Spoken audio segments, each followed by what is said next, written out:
आदरणीय बंधुओं, माताओं व मेरी प्यारी बहनों, राधे राधे।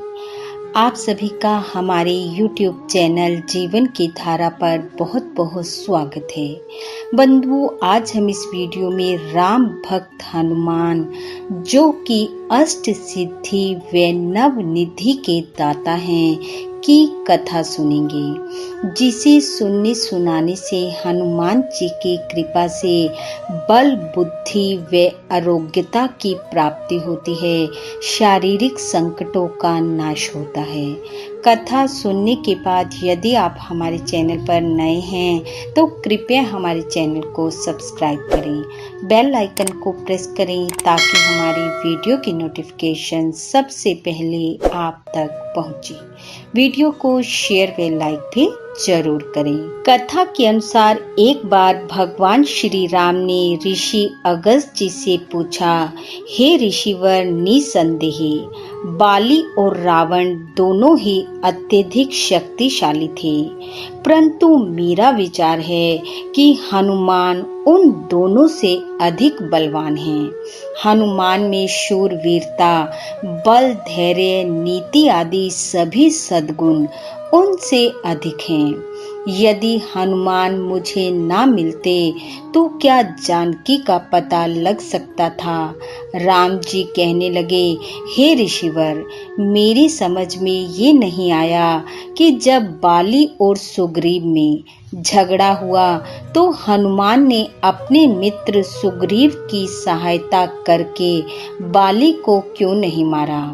मैं हनुमान के बारे में सब कुछ जानना चाहता हूँ, कृपा कर बतलाइए। भगवान राम के मुख से ये वचन सुनकर अगस्त्य ऋषि बोले, हे रघुनंदन, यह सत्य है कि हनुमान अति बलवान, पराक्रमी और सद्गुण संपन्न है, परंतु ऋषियों के श्राप के कारण इन्हें अपने बल का पता नहीं था।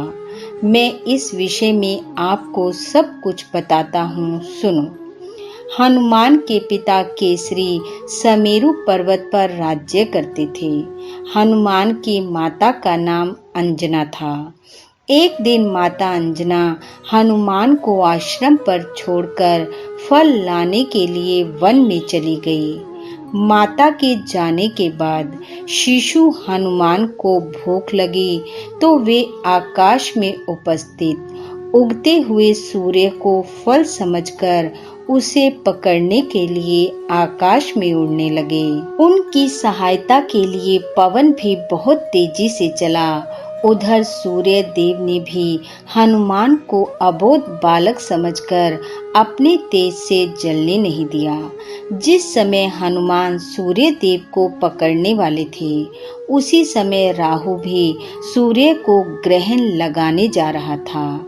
हनुमान जी ने सूर्य के ऊपरी भाग में जब राहु का स्पर्श किया तो वह भयभीत होकर सूर्य देव को छोड़कर भाग खड़ा हुआ और जाकर देवराज इंद्र से शिकायत करने लगा कि हे देवराज, आपने मुझे अपनी क्षुधा शांत करने के रूप में सूर्य और चंद्र दिए थे। आज जब अमावस्या के दिन मैं सूर्य देव को ग्रस्त करने गया तो मैंने देखा कि एक दूसरा राहु सूर्य को पकड़ने जा रहा है। राहु की बात सुनकर इंद्रदेव घबरा गए और राहु को साथ लेकर सूर्य देव के पास पहुँचे। सूर्य देव के समीप राहु को देखकर हनुमान जी सूर्य को छोड़कर राहु पर झपटे।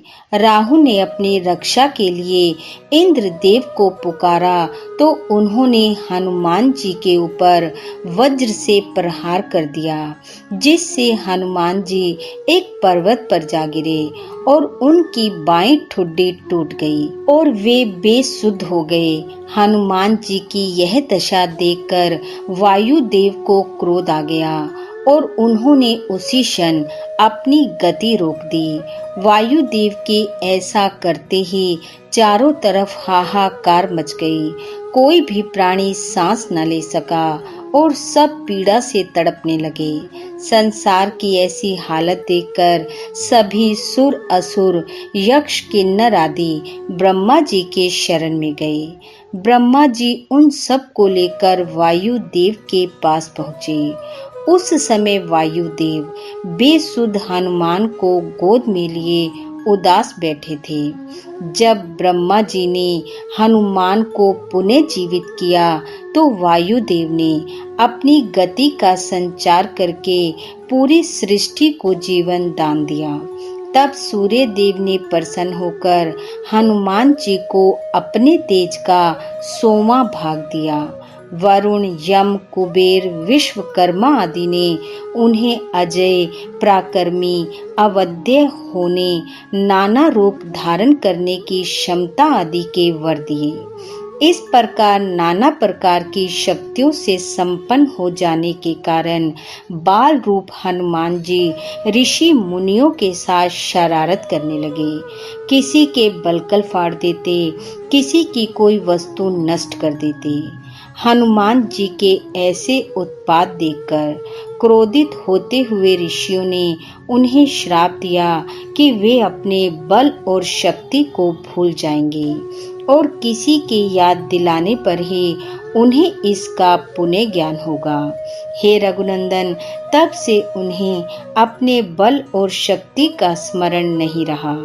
इसलिए जब बाली और सुग्रीव में वैर हुआ तो सुग्रीव के मित्र होते हुए भी शाप के कारण हनुमान अपने बल से अनजान बने रहे और वे सुग्रीव की सहायता नहीं कर सके।